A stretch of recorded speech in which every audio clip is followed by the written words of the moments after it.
BGB পুলিশের ধাওয়ায় কয়েকজন মিডিয়ার সদস্য আহত হয়েছেন এবং তারা মেডিকেলে রয়েছেন। একটু বিষয় আমরা আপনাদের জানিয়ে রাখি, চাকরিতে পুনর্বহালের দাবিতে গতকালও কিন্তু সাবেক মিডিয়ার সদস্য যারা রয়েছেন তারা আন্দোলন করছিলেন পিলখানার সামনে। আজকে তারা সচিবালয়ের প্রবেশ মুখে তারা বিক্ষোভ মিছিল করছিলেন, সচিবালয়ে চেষ্টা করছিলেন, যার কারণে কিন্তু এখানে আইনশৃঙ্খলা বাহিনীর তাদের ধাওয়া দেয়। এর মধ্যে কিন্তু আপনারা দেখতে পাচ্ছেন আইনশৃঙ্খলা বাহিনীর যারা সদস্য রয়েছেন তারা কিন্তু তাদেরকে শহীদ মিনারের দিকে যেতে বলছেন, মাইকিং করছেন। আপনারা দেখতে পাচ্ছেন সরাসরি ঢাকা পোস্টে। একটি বিষয় আমরা আপনাদের জানিয়ে রাখি, এরই মধ্যে যারা সাবেক মিডিয়ার সদস্য রয়েছেন যারা আন্দোলন করছেন তারা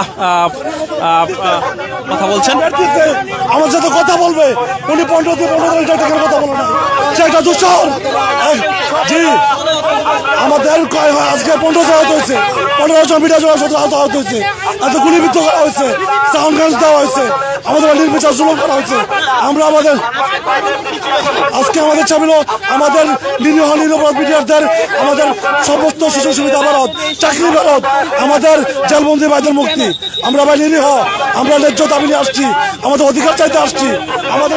আমাদের জুলুম করা হয়েছে। দর্শক আপনারা দেখতে পাচ্ছেন শহীদ মিনারের দিকে তাদেরকে পুলিশ যেতে বলছেন এবং তারা শহীদ মিনারের দিকে যাচ্ছেন। আপনাদের আজকে কর্মসূচি কি ছিল বুঝি নাই? এটা আমাদের কল্যাণ পরিষদের সভাপতি আছে, তারা আছে, সকল মিডিয়ার সদস্য ভাইয়েরা।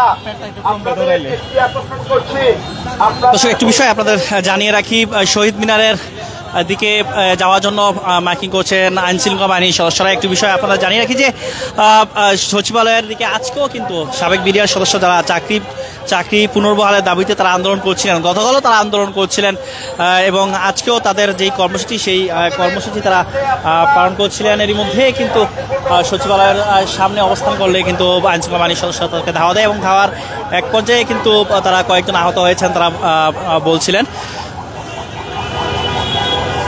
টিয়ারশেল নিক্ষেপ থেকে শুরু করে সাউন্ড গ্রেনেড ব্যবহার করা হয়। আমাদেরকে তো আমরা না দেখাই, আমরা ব্রাশ ফায়ার করে দেন, আমাদের ব্রাশ ফায়ার গুলি করে দেন। আমরা তো আসছি শান্তিপূর্ণভাবে মিছিলের জন্য, আমরা আমাদের দাবি আদায়ের জন্য আসছি। আমরা তো কারো উপরে আক্রমণ করতে আসি নাই, হামলা করতে আসি নাই। তাহলে আমাদের আক্রমণটা কেন, হামলাটা কেন? তাহলে আমাদেরকে ইয়ে করে দেন, ব্রাশ ফায়ার করে মেরে ফেলেন। আমরা আর যাতে চাই না, আমরা ওই জাতি চাই না। এটাই দর্শক আপনারা শুনছিলেন যারা আন্দোলন করছিলেন তাদের কয়েকজন আহত হয়েছেন তারা বলছেন। একটু বিষয় আমরা আপনাদের জানিয়ে রাখি, আইনশৃঙ্খলা বাহিনীর সদস্যের অবস্থান রয়েছে দোয়েল চত্বরে, ঢাকা বিশ্ববিদ্যালয়ের যে দোয়েল চত্বর রয়েছে, দোয়েল চত্বরে আপনারা দেখতে পাচ্ছেন মেট্রোপলিটন পুলিশের পক্ষ থেকে কিন্তু 144 ধারা কিন্তু জারি করা হয়েছে। এই সমস্ত এলাকায় কিন্তু কোনো ধরনের বিক্ষোভ সমাবেশ করা যাবে না, সেই বিষয়টি কিন্তু আগেই জানিয়ে দেওয়া হয়েছে। আপনারা দেখতে পাচ্ছেন বিজিবি এবং আইনশৃঙ্খলা বাহিনীর যে সতর্ক অবস্থান সেটি কিন্তু রয়েছে এবং যারা আন্দোলন করছিলেন তাদেরকে বলা হয়েছে যে শহীদ মিনার দিকে চলে যেতে, যারা শহীদ মিনার দিকে। Immigration to Canada. We provide the best quality service and solution for Canada immigration. Please visit our website and contact for details.